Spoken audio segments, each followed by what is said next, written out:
We're live. Hi guys, so welcome back. Hey guys. Thank you if you've watched our previous two videos. We did take a short break because 2 Sundays ago, August 11th, we had our daughter, Arden Bell Tortorisi.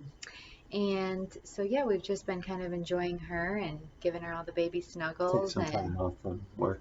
yeah, getting some rest when we can and doing all the fun stuff with our little newborn. So Um, we just wanted to jump back into our regularly scheduled videos. So we're coming back to you this Sunday, and we wanted to talk again about Patrick's story and his journey. Um, so if you want to kind of start us off, how did you get started into the whole health and fitness? Yeah. So I've been in the fitness world and the personal training specifically for the last about 10 years. For the first about 4 years of that time, for 4 to 5 years of that time, I was strictly in more of commercial gyms. I started off in Bally Total Fitness, went to LA Fitness, Lifetime, X Sports. So pretty much, did the whole ring circuit of all the commercial gyms. Oh. She wants to be in on the podcast too. Um, and then from there, I was able to. Um, I actually took some time and went back to school to look into getting my physical education degree. And I would say that's where a lot of big red flags started coming up for me as like what's really wrong with the fitness industry and why so many of clients who have been coming up to me, I've worked with, I've even talked to in passing at these gyms, really don't have a good understanding of how to be physically fit throughout their life. I mean, we're taught sports and we play sports in these high schools and throughout in physical education, right? You learn how to play sports, you learn how to referee sports, you learn how to coach a sport, but you don't really know much about. Not like aware of your body and like the muscles and Yeah, you're never taught time, frequency, duration, intensity. Those concepts don't even scratch the surface of anything that they teach you in schools. I mean, those are foreign words to people. But when I start talking to my clients about those kind of topics, I was like, I've never even heard of that. I don't even know what you mean by frequency. That was part of what I saw when it came to physical education and why I did not continue through the physical education program is because I did not want to be a teacher who's just teaching somebody how to play sports. And that was really one of the things that was blaring to me about, whenever we would go around the room when we first were introducing ourselves um, to the classroom, that they go around the room. Oh, what's your name? Tell us something interesting about yourself and why did you choose physical education? Every single one of them was sitting there saying, I've been active all my life. I love sports and, this is what I want to do. Me coming from the real world, I'm like, that's not who you're teaching. I mean, well, you're not teaching kids who are these natural gifted athletes every time and who not are everyone loves sports. not everybody loves sports. So how do you get those kids engaged? How do you get them to understand that even though you don't love sports, there's so many more Active active. Yeah, absolutely. ways to keep active. Right, right. So that I stepped away from physical education just because during that time I was introduced to someone who owned a privately owned gym. And she really worked with every single population. It was crazy. Like when I say that I've gotten the chance to work with every single population in this 3 to 4 year stretch that I was with this one gym. I mean, I worked with kids, I worked with athletes, I worked with kids with autism on the spectrum. Um, I worked with elderly I worked with your older adults who are looking to get into shape and more of your class setting, fitness Well, class like setting. after rehab. people too. That was the population that I really did focus on. I created a relationship with a um,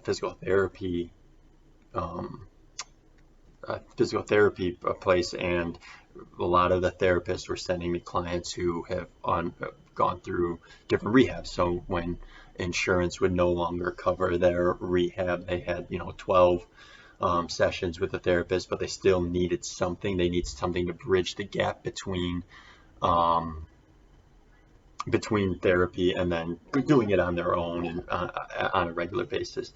So I was taking on a lot more of those clients: stroke, Parkinson's, neuro injuries were one of the ones that I really did focus on and specialize in. Although it would be back, shoulder, knee injuries, that kind of stuff that I would take on as well. And then from there, I um, started. A buddy of mine who opened a gym right here in Lombard, um, gave me the opportunity to train my clients over by him. It's really convenient because it's really close to home. I love having the ability to do that. And then um, through that, after I left that gym, because a lot of those, like the first, like I said, 7, 8 years of my training has really been focused on building a business. Train, train, train, train, train. I was training, 40 clients a week, not just working 40 hours. I was training 40 to 45, 50 clients in a week. And that's really taxing on the body. I mean, especially long days, because you're still after training 12 hours worth of clients, there's the paperwork. I mean, not that that's the hard part, but you do have to put aside another 2, 3 hours of just working on the paperwork, documentation, um, and that kind of thing, or programming for the next day for people. Because during that 12 hours, it's not like oh, this is just going to be 12 hours. You have prep work before that to say what exercises for each individual person am You I can going still to make do. it up as they come in, like, today we're gonna just let's do 10 Never, burpees never. and And because of the diversity of the clientele that was at the gym, it was very different each person. So it wasn't like, okay, burpees or pull-ups are going to be the move of the day, and my warm up, we'll do it for everyone. the warm up that I put everybody through is the same. The extra strength portion and then the circuit is all the same. That's not how it works. You have to make it individualized. Absolutely. Everybody's got different goals. Everybody's got different needs. Focus areas, Exactly. injuries. Yeah. Yeah. So, you were working 15 hours a day, six, if you got a day off, that was awesome. I mean, there were a couple of times where you would work 60 plus days in a row, and I understand that there are plenty of people out there that do that. And while I was single and I was working and that's what I needed to do, I was happy doing that. I loved training. I love being in the gym and really helping people through some of the stuff that is sort of sticking points for them. I love being able to do that. So even though I was working those 14, 15-hour days, Mind it. I didn't mind it. It was 15 hours a day, go home, eat, sleep, wake up early the next morning because my first client was going to be at 5 a.m. I really didn't mind it. I did. I love the grind. I love the hustle. Um, And then you got a girlfriend. and then I got, and that, well, but truly, then I got a girlfriend. I wanted to spend a little bit more time with her. Um, and things just started moving to the point where it was like, I still love doing that, but I really love my family. I really, really love being with Needed my an outdoor family. Yeah. outside life outside of the gym. And I guess rebalancing that, yeah, rebalancing that work to life ratio, and um, but also the market has been changing as well. How people are consuming their information, how people are um, wanting to communicate with people and communicate with their trainer, that's been changing too. So it's really, it's along with me trying to restructure and rebalance my life, it's also fun to take a look at how the industry is right now. Because I've always been old school. I've always been an old school trainer where it's you're with me for that hour, and I love that, and you're going to get me for that hour, and it's going to be, I'm going to make it the best hour that I can for you, and really work on what you want to be working on, really focus on that. And I've come to realize that I only have so many hours to give to people, Right. that I wanted to transform that message and do this in a more Larger a scale. larger scale, but not I don't want to be another just like fitness personality out there on the ether of Instagram and Facebook and this and that. I want to help the community that I've that You have around we you. have created around us, to really focus on the people that have come up to me with questions, who have I've seen for the last 10 years go through some of the struggles that I've seen some of my clients go through, Yeah. and not having the continuous touch, that continuous contact to get them through some of, like I was talking before in the first video, get them through some of the pitfalls, some of the hardships that come with fitness in general, fitness, nutrition.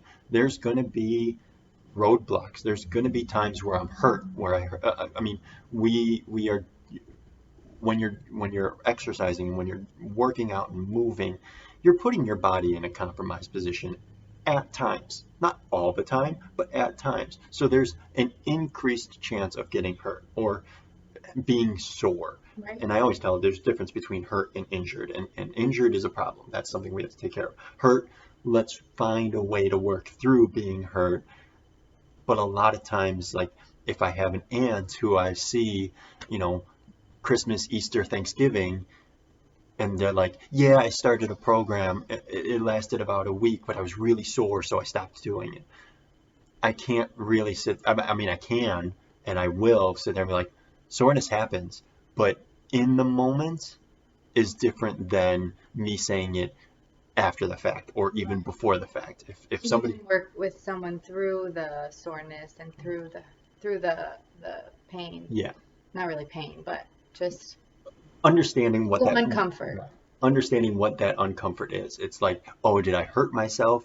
And not have, and it goes back to that lack of education and lack of body awareness, and not understanding that this is going to be, your butt is going to be sore after you do 50 squats. Going to the bathroom. Body weight or next, yes. I mean, Sitting down, right. leg up might be hard. It's not going to be comfortable. It might not be forever. It's not going to be forever, but it's a temporary pain. That means you must be doing something right because you're activating those muscles that you don't normally activate. Right. And It's a good thing. and that's a good thing, but again, trying to explain that to somebody who's not when you're not in the moment and you're not going through what you're going through. I mean, there have been times where I've done a leg workout, a squat day or deadlift day, and I've come the next 24 to 48 hours. That 48 hours is terrible, and I hate it. And I'm like, what the hell did I do to myself? And if I didn't know better, and I didn't know what I do know, and how, through all of the stuff that I learned and read and this and that, I would be scared. I'd be like, I messed something up. Or even if it's like, I don't mean to call my dad out on this, but I love him to death. But like, it's him. He's going through a little bit of a back injury right now. Guy's in great shape. He bikes every single day. He can bike a century and not think twice about it. I mean, the guy can go out for a 5-hour bike ride and not blink an eye. Right. That's going to cause problems in the, like, there's going to be some overuse injury that if it's like, and if we're not aware of that, if we don't know that can happen and that's going to come, that's going to scare us. So right now he's a little bit hurt. His back's hurting a little bit. So it's okay. Let's shift gears. I never want to take biking away from him.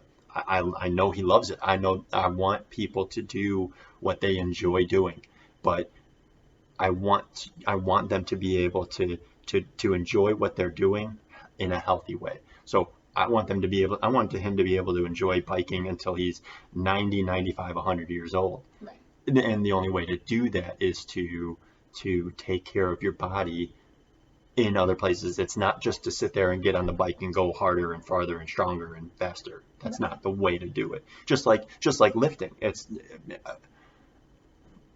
when I get people who have like been in sports all their life and on training programs, and they're like, oh, I'm just gonna put myself through the 3 sets of 10 reps that I learned back in high school for football, my high school football program, and I'm just gonna continue to add weight to that, expecting myself to get better and get stronger and get healthier. That's not gonna happen either. You need to Doing the same thing repeatedly. You need to change it up Yeah. as far as like how many reps or how much intensity, just different ways to change it up so you're not doing the same thing, even though you're adding weight, but you have to do it different ways.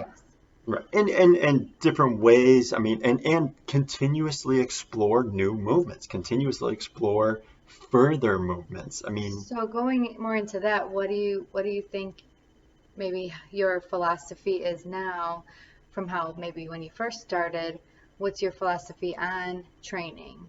Like, do you have a philosophy per se, or like what do you think yes, is the I do most have a important? philosophy. I do have a philosophy. I think I've put it on some of my Facebook posts, at the end there. I think it is important to move. My philosophy is move. Move often, move every single day, move, because tomorrow you may not be able to move. So even if that means just moving, getting up, Yeah. when you're sitting at your desk too long, you want to Walking, walk, yes. I take mean, the stairs, even those little extra steps yes, can help Move. make a difference. everything. Yes, Even if it's, simple as cleaning your house or yes. mowing the lawn, Do it. you're still getting in Crush it. different movement. Yes. It doesn't mean that you have to go to the gym to get in this movement. Hell no, I hate the gym. I hate the gym. I've worked at a gym. Well, I shouldn't say I hate the gym because I do love the gym.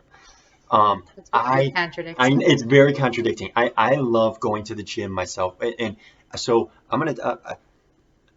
People aren't looking at you at the gym. First and foremost, people are not. I am looking at people because I've worked at a gym all my life. I know I'm contradicting myself quite a bit. People. Most people are not looking at you in the gym. So if you're going to the gym and you like going to the gym, but you're sitting there saying, I don't like that other people are looking at me, they're not. Don't worry about it. They're Nobody's just looking at themselves.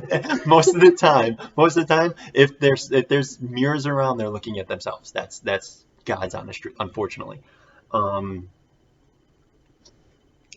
Did you I no. I do like the gym, but I don't. It scares me what some of the people are doing at the gym, that I don't like going to the gym because I get in my head more so it's like, what the fuck are you doing? Like, you need to stop what you're doing right now. I'm sorry, I'm gonna be throwing, when I get passionate, I swear. So you're gonna hear a couple times where I drop a bomb. But I get scared for people at the gym when I see them. And we've seen that when we worked out at the Park District, Yeah. where people were like walking the squat rack back onto the squat Yeah, or the barbell back onto the squat rack. yeah, Like, yeah. where you kind of have to almost go up and say, You're "Hey, gonna kill yourself. that- You're gonna break your back. that's not the way," and not to embarrass them or anything, but I need to give you a little education so you don't hurt yourself or mess something up. Or And not that I'll do that all the time, but in those situations when I see somebody is actually going to hurt themselves, and there's a good chance that one of these times they are going to hurt themselves, I'm going to say something. But I don't, and I'm not saying it to be a jerk. I'm not saying it to be a know-it-all. a know-it-all. I'm saying it because there's a good chance that one of these times you are going to hurt yourself, and I'm just looking out right now for You're you. scaring me. You're scaring me. I've been around a gym enough to see that what the bad thing is going to come from this. So going back to the whole gym thing, for me personally, I do so many different exercises, and my movement patterns have gone in a completely different direction, that a lot of the stuff in gyms are really foreign to me now, like cable machines. And I understand that there's a starting point for everybody, and if that's where you're starting off and that's where you're comfortable with going, fine. Use the cable machines, use those the weighted machines. That's fine.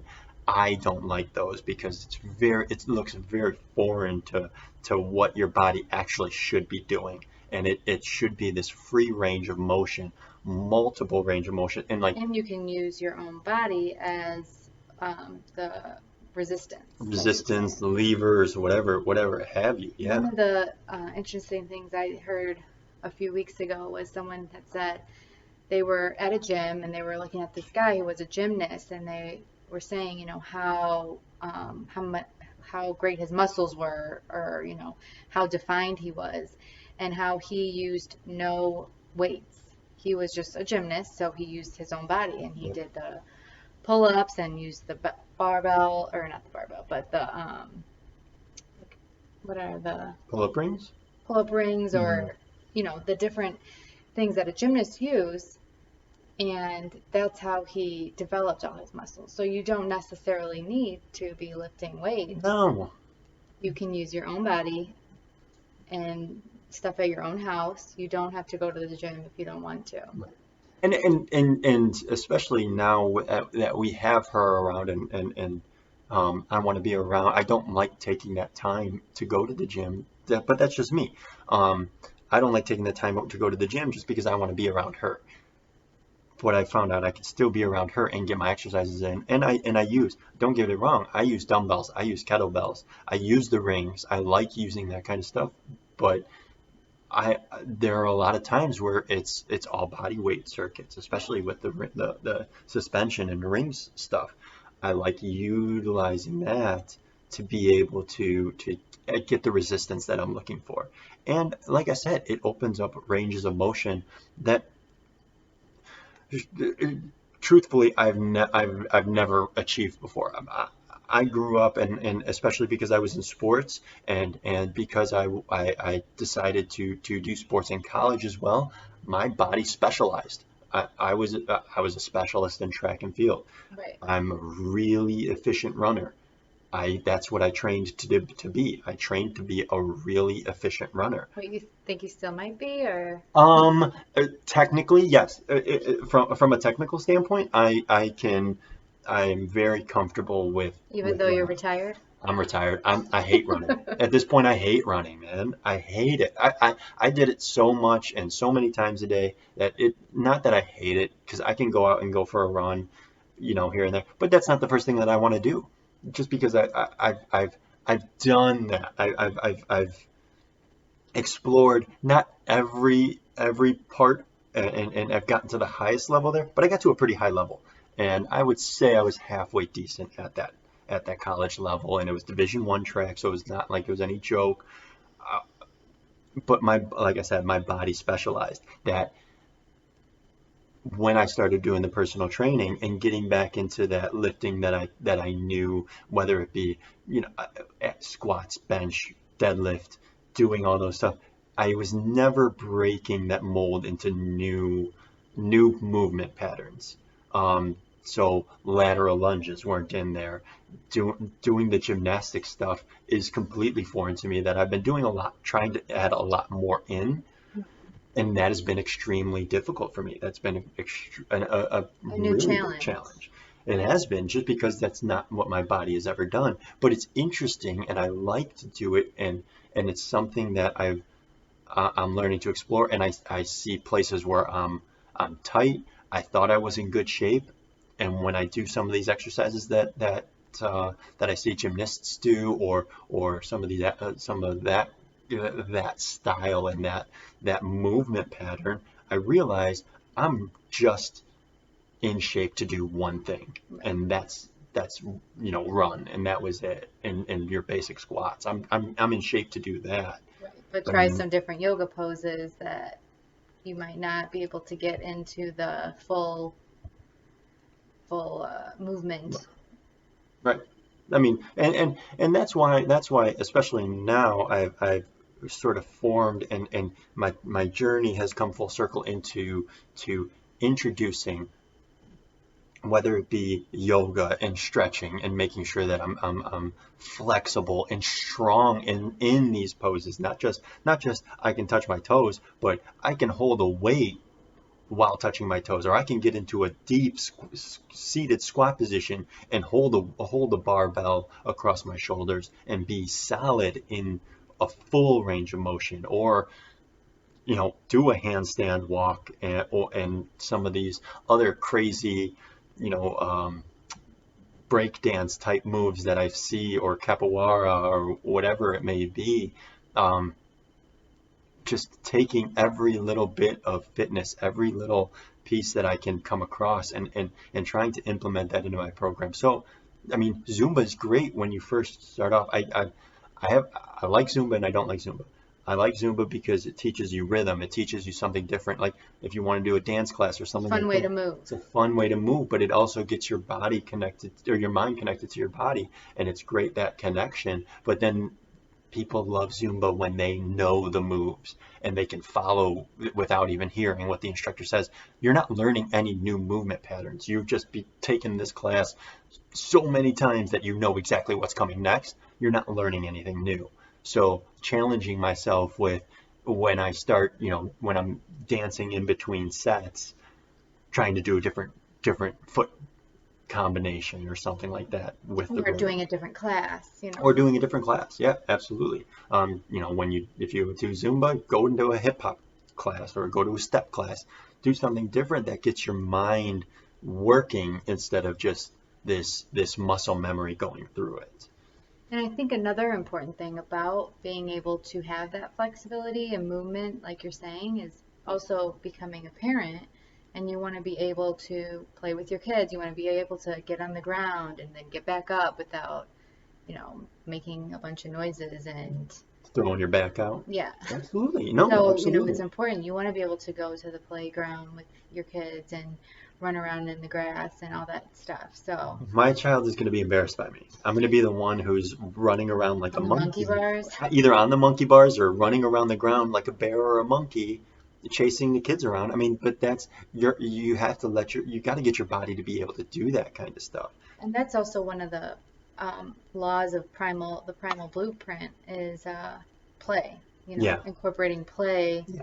into your life, and just how once we get to a certain age, play is like, okay, that's for kids. Yeah. But no, you still need to be able to enjoy yourself, and play can come in all different types of forms, Mhm. but you, Develop a new. I mean, we've done this where we've developed a new game as for like a warm up before we get into a squat routine or something like that. We're doing. We're developing a game where we're playing against each other. I'm a competitive person. I like to compete. So if we can compete in a fun way, I'm going to be all for that. Like I want to do that, and it's never, but it's play. It's just like what you said. Yeah, you're developing these new skills in your head. You're developing these new functional movements, and you're still warming up your body to be able to do what we want it to do, and to do the squat, or to do the deadlift, or to do the bench press. But we're creating these new movement patterns and these new synapses that we didn't have before. right. I agree. Yeah. No, absolutely. And it's been an interesting journey for me, because I've had to really change my dogma about what movement is and what fitness and what exercise is. I've really had to change a lot of my personal beliefs, because they're not that they were wrong, because Just based off of what you knew. So it's just more education. The more education you got, the more your ideas and your mentality around movement grew. and that's why one of the things that I warned people against in the first one was never believe somebody who says they have the one cure, the one thing, because I've been at this for I've loved fitness all my life. I've loved exercise and working out and sports all my life. And I've done a lot of study. I still don't have the answer. Yeah. But I'm willing to admit that and work and tweak every little thing just to sit there and see what's going to work, what's going to be the thing that I guess I shouldn't even say what's going to be the thing, because there is nothing. There is no one thing that's going to work for everybody. It's move. I mean, that's why my mentality, and that's why my saying is move often, move all the time, move every day, because it's the truth. I mean, Yeah. It doesn't matter what kind of movement you're doing, as long as you are moving. That's the key. That's what The you most important. That's the most important thing. And I think that, moving forward, we can go a little bit further into different types of workouts or different types of genres like yoga and that type of stuff in further podcasts. So definitely, if you have any questions about a specific type of workout, let us know and we can kind of explore that in the future.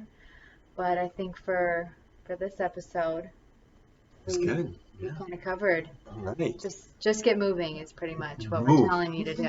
Doesn't matter how, just move.